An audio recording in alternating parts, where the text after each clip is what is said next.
ربنا اغفر لی ولوالدی وللمؤمنین یوم یقوم الحساب، اے اللہ میری مغفرت فرما، اے ہمارے رب میری مغفرت فرما، میرے ماں باپ کی مغفرت فرما، مومنوں کی مغفرت فرما۔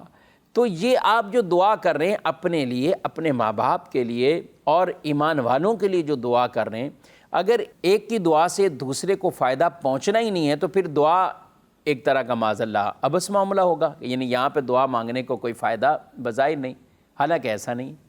دعا دوسروں کے لیے مغفرت کی جانا یہ خود قرآن مجید فرقان حمید سے باقاعدہ ثابت ہے۔ ہم یہ دعا بھی مانگتے ہیں جو التحیات میں، یہ بھی قرآن پاک میں سورہ ابراہیم کے اندر، یہ حضرت ابراہیم علیہ السلام نے جو دعائیں مانگی تھی ان دعاؤں میں سے یہ دعا ہے۔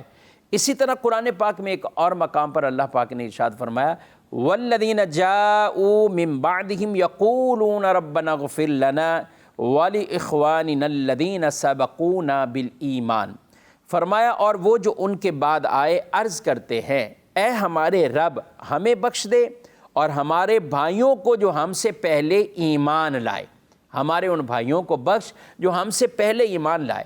تو اب بتائیے کہ کسی کو جو پہلے جا چکے ہیں، یعنی دنیا سے جا چکے ہیں، فوت ہو چکے ہیں، انتقال کر چکے ہیں، ان کے لیے دعا کرنا خود قرآن بیان کر رہا ہے۔ ایمان والوں کی شان یہ ہے کہ وہ اپنے لیے بھی دعا کرتے ہیں اور اپنے سے پہلے جو جا چکے ہیں ایمان کے ساتھ ان کے لیے دعا بھی کرتے ہیں۔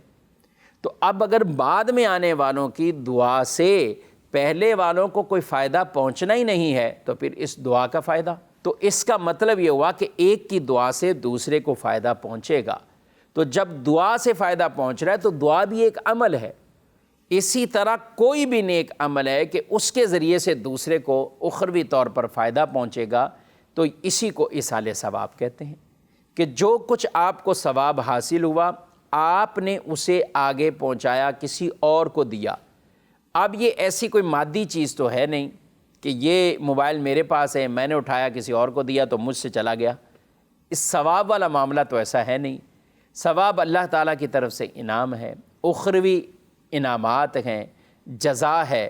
رب تبارک و تعالیٰ کی رحمت یہ ہے کہ آدمی کے پاس سے بھی ختم نہیں ہوتا اور اگلوں کو بھی فائدہ پہنچ جاتا ہے، اگلوں کو بھی فائدہ پہنچ جاتا ہے۔